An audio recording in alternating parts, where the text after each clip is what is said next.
السلام علیکم، میں ہوں اسفندیار خان اور آپ دیکھ رہے ہو اسفندیار خان آفیشیل۔ آج ہم بات کریں گے امریکہ روس کے تعلقات کے اوپر اور یوکرین جنگ کے اوپر۔ اور یوکرین میں تقریباً کئی سالوں سے وہاں پہ جنگ چل رہی ہے۔ وہ جنگ امریکہ، یورپی یونین اور روس کے بیچ یہ جنگ چل رہی ہے۔ جیسے ہی امریکن انتخابات نزدیک آتے گئے تو ڈونلڈ ٹرمپ جو کہ ریپبلکن پارٹی کے امیدوار تھے، انہوں نے ہر الیکشن کیمپین میں ہر جگہ پہ یہ تقریر کی کہ جیسے ہی وہ صدر منتخب ہوتے ہیں تو سب سے پہلے وہ یوکرین جنگ بندی کریں گے، اور کچھ اور وعدے بھی کیے کہ اگر وہ صدر منتخب ہوئے تو دنیا میں کسی ملک میں بھی ڈائریکٹ جنگی مداخلت نہیں کریں گے۔ جیسے وہ صدر منتخب ہوئے تو انہوں نے یہ اعلان کیا کہ وہ روس سے بات کرے گا کہ یوکرین میں وہ جنگ بند کریں گے۔ یہ تو ساری دنیا کو پتہ ہے کہ یوکرین میں امریکہ کو اپنی شکست نظر آ رہی ہے۔ وہاں پہ انہوں نے شکست کھائی ہے، کیونکہ یورپی یونین بھی وہاں پہ شکست کھا چکے ہیں، امریکہ بھی شکست کھا چکے ہیں۔ اب امریکہ چاہتے ہیں کہ وہ کسی نہ کسی طریقے سے روس کو نیوٹرل کر سکے تاکہ وہ چین سے روس کو الگ کر سکے، سینٹرل ایشیا میں امریکہ کو تھوڑا سپیس دے، اور وہاں پہ جو چین کو سپیس دیا جا رہا ہے وہ سپیس ختم کیا جائے، کیونکہ سینٹرل ایشیا دنیا کے زرخیز ترین زمین ہے۔ وہاں پہ پوری دنیا میں اتنے وسائل نہیں ہیں جتنے کہ سینٹرل ایشیا میں۔ تو اس سلسلے میں انہوں نے یہ روس کو نیوٹرل کرنے کے لیے بار بار دباؤ ڈالا گیا، اور حالیہ دنوں پیوٹن اور ٹرمپ کے بیچ میں ایک کال ہوئی ہے فون پہ، یوکرین جنگ بندی کے حوالے سے بات ہوئی، تو انہوں نے ایک میٹنگ رکھی ہے سعودی عرب میں وہ ایک میٹنگ کریں گے، اور اس میٹنگ میں یوکرین جنگ بندی کے حوالے سے بات کریں گے۔ دوسری طرف یوکرین اس فیصلے سے سخت خفا ہے، ساتھ ہی ساتھ یورپی یونین اس فیصلے سے خفا ہے، کیونکہ اس معاملے میں ظاہر سی بات ہے یوکرین جنگ میں یورپی یونین ڈائریکٹ امریکہ کے ساتھ انوالو تھے۔ اگر آپ اس فیصلے میں اگر ٹرمپ اس کو سائیڈ لائن پہ کرتے تو اس کے اثرات ظاہر سی بات ہے یورپ پہ پڑیں گے، اور ساتھ ہی ساتھ یوکرین کے جو صدر ہے اور وہ چاہتے ہیں کہ وہ اس معاملے میں یوکرین کو اعتماد میں لے کر جو بھی فیصلہ کرنا چاہتے ہیں روس کے حوالے سے تو وہ اعتماد میں لے کر فیصلہ کرے، مگر ٹرمپ اس بات سے سخت ناراض ہے۔ جیسے ہی یہ یوکرین کی طرف سے بار بار یہ کہا گیا کہ ہمیں اعتماد میں لیا جائے، تو ڈونلڈ ٹرمپ کی طرف سے یہ کہا گیا کہ امریکہ نے یوکرین جنگ میں $500 ارب وہاں پہ انویسٹ کیا، اب اس کے بدلے میں یوکرین نے ہمیں $500 ارب کے معدنیات دینے ہیں۔ تو یہ جیسے ہی یوکرین سنتے ہی دنگ رہ گئے، اور ساتھ ہی ساتھ سعودی عرب کی طرف سے یہ بھی کوشش کی جا رہی ہے کہ یہاں جنوبی ایشیا میں ایران کے جو تعلقات ہیں امریکہ کے ساتھ، وہ بھی کوشش کریں گے سعودی عرب کے امریکہ اور ایران کے بیچ میں جو تلخیاں ہیں ان کو بھی ختم کر سکے، وہ ان کو بھی نیوٹرل کر کے امریکہ کے سائڈ پہ لے کر آئے۔ تو اس وقت امریکہ کا سب سے بڑی کوشش ہے کہ وہ جنوبی ایشیا میں اور عالمی سیاست میں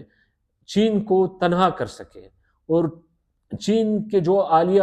آپ نے سنا ہوگا کہ ڈونلڈ ٹرمپ نے ایک اعلان کیا تھا کہ 3 ممالک تھے، ان میں میکسیکو، کینیڈا اور چین، ان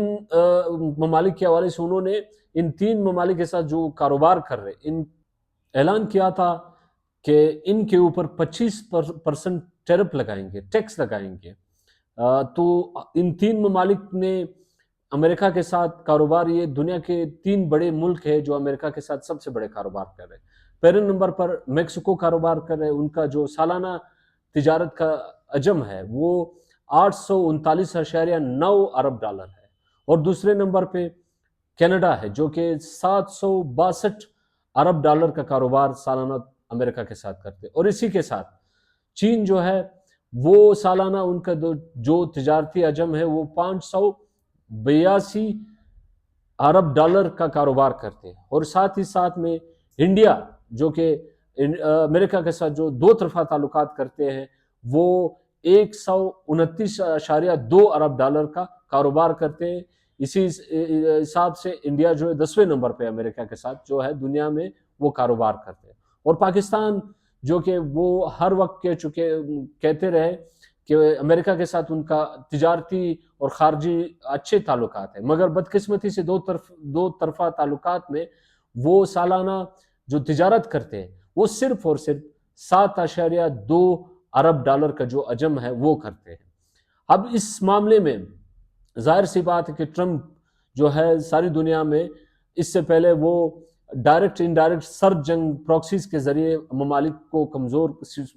ہمارے سامنے سوویت یونین کا مثال ہے، انہوں نے پروکسیز کے ذریعے ان کے جو اجارہ تھا ان کو توڑا گیا، مگر یہاں پہ چین کا جو اجارہ توڑنے کی کوشش کر رہے ہیں وہ تجارت کے حساب سے کر رہے ہیں، تجارتی اور فائنانس منڈیوں کے حساب سے چین کو توڑا جا رہا ہے، اور وہ انڈیا کو سینٹرل ایشیا اور ساتھ ہی ساتھ جنوبی ایشیا میں چین کے مقابلے میں وہ انڈیا کو سامنے تجارت کے ساتھ ان کو ابھارنے کی کوشش کر رہے ہیں۔ تو ان سارے معاملات کو دیکھتے ہوئے اس وقت یورپی یونین سخت ناراض ہے، اور اسی کچھ دن پہلے امریکہ کے وائس پریزیڈنٹ نے جرمنی کے ایک شہر میں یورپی یونین پہ کافی زیادہ تنقید کی کہ وہ جو ہے وہاں پہ جو کچھ اظہار رائے کے حوالے سے پابندیاں لگا رہے ہیں، اور ساتھ ہی ساتھ